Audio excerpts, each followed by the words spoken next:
Hi, this is Toni Emehel. Welcome again to the Toni Emehel channel. I am so delighted to share with you Laschelle Stewart and her fiancé, David Kennedy. We are here at the Garrison in Pineville, right out here in the community, bringing you lots of love stories that are just filled with joy, filled with love, and filled with inspiration. Without further ado, let's meet Laschelle and David. I got my bachelor's at Monmouth University, where I played Division I AA football. I was team captain and pre-med undergrad, but decided not to go the med school route and ended up going the hospital administration route. I now work as a hospital executive in New York. Recently completed my master's at Cornell, so I'm really excited about that. And met this beautiful woman named Laschelle, who's agreed to marry me. I love it, Laschelle. Yes, so I currently live right here in Pineville, so that's why we're here in this beautiful spot. And I went to Cornell undergrad, and we met through Cornell alums out in the world. And I currently work in the traveling positions that I love. And I don't know what else. We're getting married in September.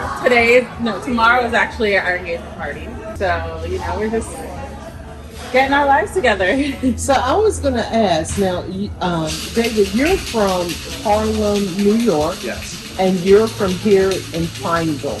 Yeah, I was originally born on Long Island in New York as well. But when we met, I was already living here in North Carolina. Okay, so I was going to ask, how does someone from New York meet someone from Pineville, North Carolina? At a party in Brooklyn. Yes, a party in Brooklyn. A party in Brooklyn. And, she challenged me. So they were going dancing, and I was kind of spent at the end of the night. The first part of the night when I was going home, and she was like, "You just do whatever your friends tell you to do?" I was like, "No, I don't." I was like, "I can go dancing. Where you guys going dancing?" I actually knew the place that they were going. I played a lot of soca music. I love soca. And so we got there, and then once we got there, well, at first, I was like, "How are you guys getting there?" And she was like, "Well, we got a ride." I was like, "Is there space in the ride for me?" And she's like, "Let me see." She comes back. "Yeah, there's space in the ride."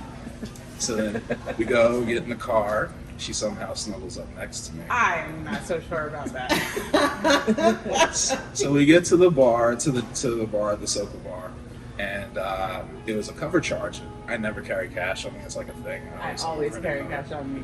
And so I was getting ready to try to make my escape, and she's like, "I've got $10." So I was like, "Okay, thank you." So we get to the bar, and once we got there, I needed to reciprocate. So I was like, "What do you want to drink?" I'm thinking she's going to order something like sour. She's like, "I want a red stripe." I was like, "Okay, my type of girl."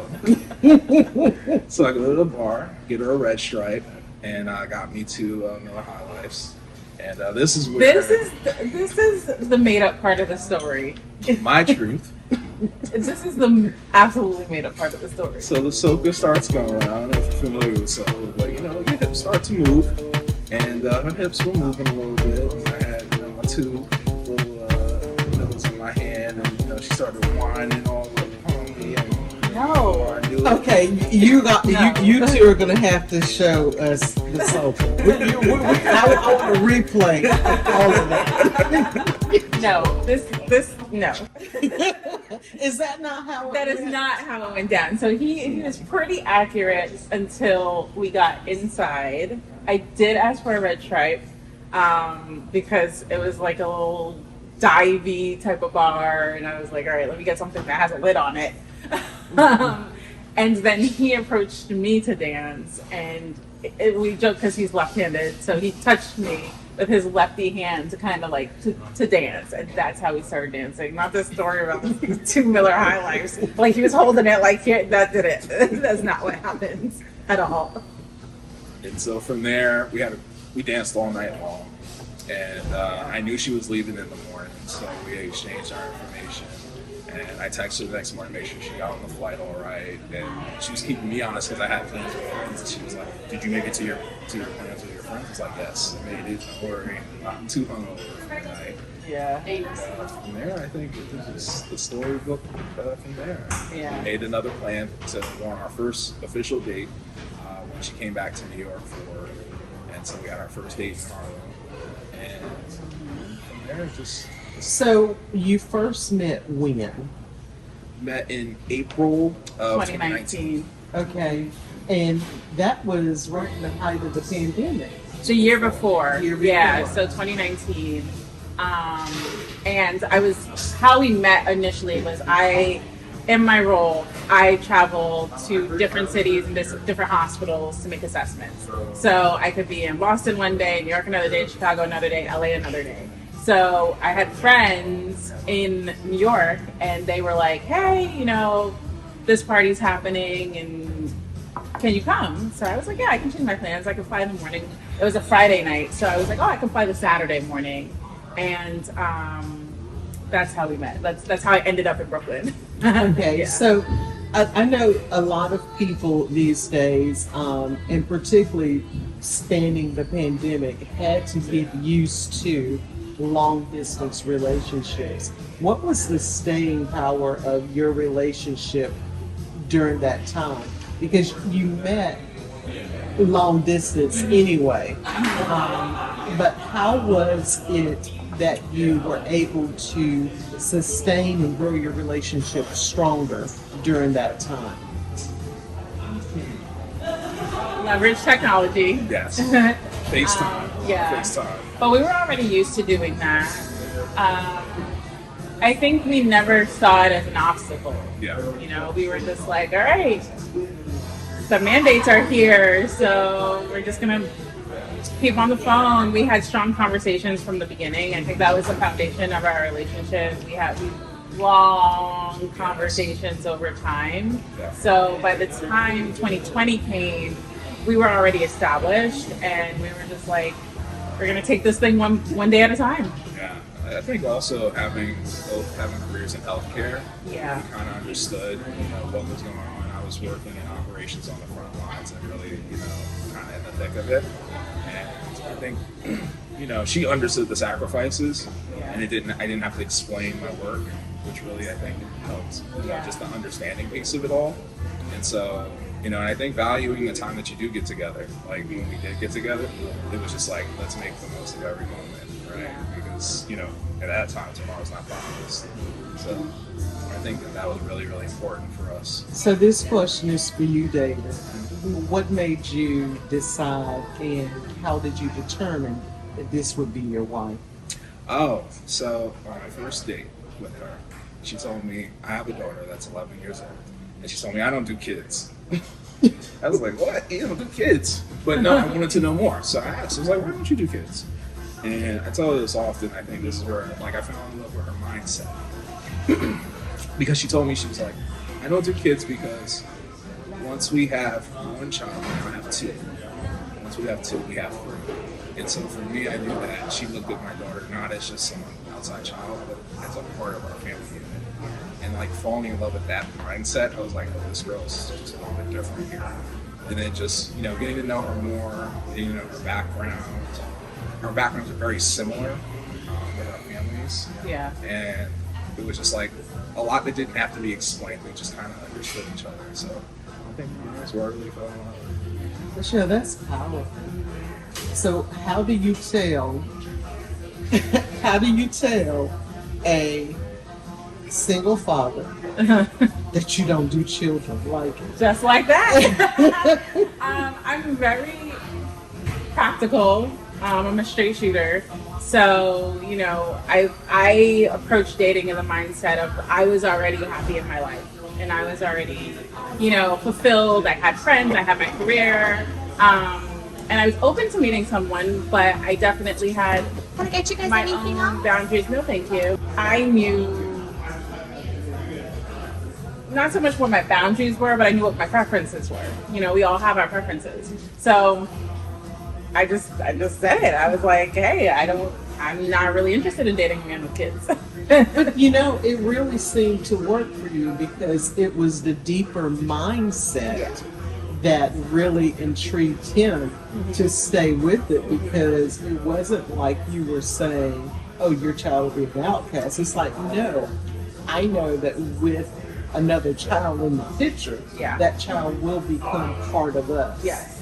And you may not have even understood it, but you knew there was a responsibility For there. sure. And that is a wonderful thing that I think that some people miss in their relationships, because some are like, no, I'll never accept it, and they move on. But can you imagine if you'd moved on?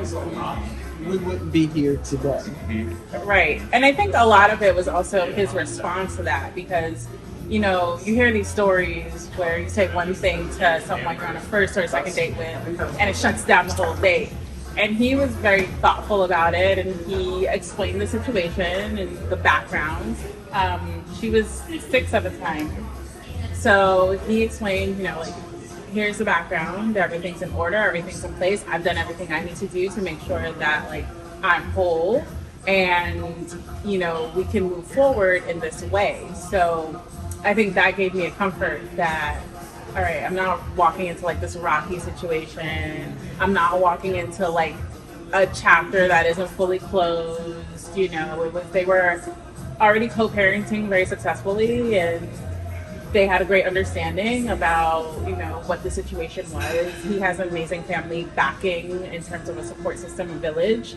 So I think that's what really helped turn the tide for me, because my concerns were, this is another consideration in our lives. This could impact how we date. I knew we were going to be long distance, so, you know, like, what does that look like? Are you full time? Is this every other weekend? Are you a once a month? Like, what kind of father are you? And his responses to that is what really like kind of sealed it. Well, I'm excited and about you being a father, even in the midst of the separation of you and your child's mother, because as we know, there are several mothers and fathers who abandon the entire relationship and the children during that. So it's commendable that you stayed in there and are exactly who you are, which is a father to your child, and now you're taking on a wife, and that role will continue as you continue to grow your family. So let's talk about the engagement. Laschelle, I'd like to know from you, what made you say yes? I don't think no was ever an option. I think I had a lot of faith in our foundation as a couple. We were very clear on what our future goals were together and both individually. So it was a no-brainer. It wasn't like a, let me mull this over and think. I think we already knew we were heading in that direction. So it was a surprise, but not a surprise. Okay, that's good. So tell me about it. No, I definitely have to agree with that. You know, I always knew I was going to marry her. You know, I just didn't know what that looked like, even from, I would say, year one of us dating. I just knew this was going to be my wife.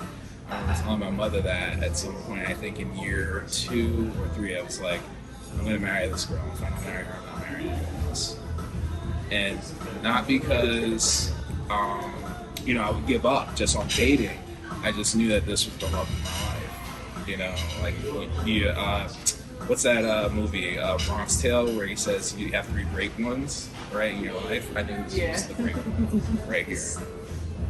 And so for me, it was just never a doubt. It's just what that looked like. And getting through the pandemic, completing a master's, you know, and she took everything in stride, you know, and was there and my biggest supporter, my biggest champion, 110%. And I knew that this is someone that's going to have my back 110%. And so it was without a question, this was going to be wrong. So I was a little nervous, but when I proposed, but you know, she didn't say yes. She said, of course. Yeah. When I proposed. So I also told you I wasn't going to date you if you weren't trying to get married. So. Yeah, she did. She did. She said that on the first date. On the first date, she said, I'm not a 5-year girlfriend. She was a straight shooter. Yeah. shooter, straight shooter. And I love that. Like for me, I think that's the thing I love the most about her is that I'm never guessing. I know exactly who she is, what she wants, and what she's getting. And I think I'm pretty much the same. Yeah. Like, you know, like this, I'm the same guy. Yeah. You know? And I think that's the thing too. Like not just like telling the person what they want to hear, also like working through the hard truths. And so that way you both really have a clear understanding of what the other wants and what that life that you're trying to build together looks like. So it sounds like the two of you have great communication styles individually before you came together. And as you became together, that communication, the strong communication foundation that you built individually has helped to fuse your relationship together as now you're beginning to become one. So you have a very high energy event coming up this weekend. Tell us about that. Well, a funny story about it is the venue is actually, we're trying to make sure that every piece of the wedding season tells our story. So we toiled back and forth with locations. We were both originally from New York, so at one point we were like, oh, we're definitely going to do it in New York and have a good time. And it just was, there was resistance every step of the way with trying to plan something in New York for this party. Now, allow me to pause and rewind about a year and a half ago. We went to the venue that we're going to have the parties, Drift on Lake Wiley, and we just went for brunch. I was like, hey, there's this new restaurant, like it's up on the lake, let's go. And we went for brunch, we had a great time, and we walked around the perimeter, and we were like, this would be really nice for an engagement party. It was a conversation, never thought about it ever again, kept it moving, life went on. And, you know, fast back forward, bring it back up to speed, we were like going back and forth and like, okay, where's this location going to be? Where's it going to be? Where's it going to be? Where's it going to be? And we tried so many venues. And then I was like, hey, you remember that place where we went to brunch? Like, let me reach out to them and see. And the moment we reached out to them, it was just so smooth from there. It was it. Like, the coordinator is amazing. They're like, yeah, we have your date. This is what you have to do. Here you go. We'd love to have you. And that's our venue. Oh, that's good. Yeah. So you're having your engagement party this weekend. Mm-hmm. And your guest list is a blend of people from family and friends here locally and from other places. From all over. Yeah. I have people flying in from California.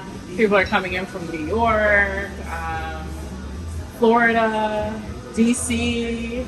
We have a good... But I think that's the thing too. When we were trying to put together the party in New York, we realized that, you know, you think New York's easy to get to for people, but it's not. Especially, you know, we were looking mostly in like Harlem and Manhattan, and the hotel options. It was just tough. But it seemed like in North Carolina, everything was just really just easy to facilitate. And then even though I was born and raised in Harlem, New York, I have a lot of family here in the South, in South Carolina, Columbia, and also in Georgia, Atlanta. So it was actually pretty easy for my family to get here too. So it kind of just worked out. It was just kept falling into place. Yeah, I did. And your wedding is planned for where? The Hamptons in New York. Yeah. Yeah, we're gonna have a smaller wedding. Yeah. So this is the big events where everyone's gonna be there. Then we're gonna have a smaller wedding and like a little weekend in the Hamptons. So in September. Yeah. What are you looking most forward to in your marriage to each other? I'm ready to just be married. Be my husband, call her my wife. I'm tired of saying fiancé already. It's been that long. I know. But I think that's the thing I'm most looking forward to. I was just telling my mother that. I'm just ready to be her husband, you know? More adventures. Yeah. Yeah. I was going to say, what do you see your role as her husband? As a provider, a protector, Yeah. a friend, and someone that's just willing to kind of go with the flow a little bit. I think that's what we both do.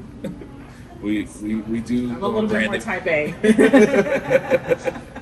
And what about you, Laschelle? What do you see your role as David's wife? Definitely continue to be his cheerleader, a partner in crime, A partner in life, just, as we face obstacles, we know it's not going to be easy, but just to be a pillar, like for us to just be family together and friends, really, yeah. Is there any advice that you would offer to a younger couple, or a bride or a young man who's ready to be married as you are? What advice would you offer them? Teamwork Yes. and communication. You have to see yourself as a team, truly, Yeah.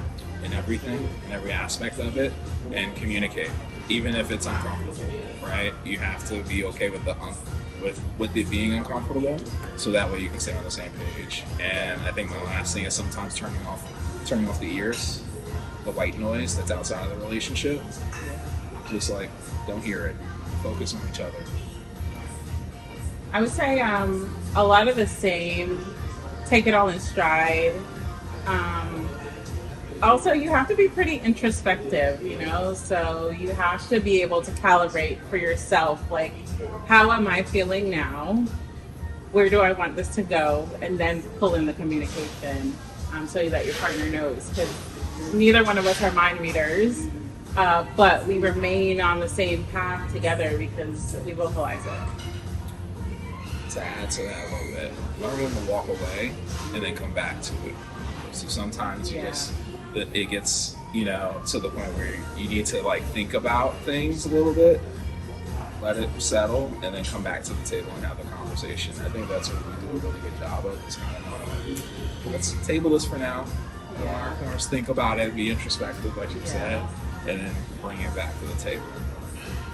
I would also say expect the unexpected, because I think from the very beginning of our story, like, I wasn't expecting to marry a man who had a child, lived in a different state. That wasn't the plan, so to speak, but we just approached it like an adventure, and it's been the best adventure.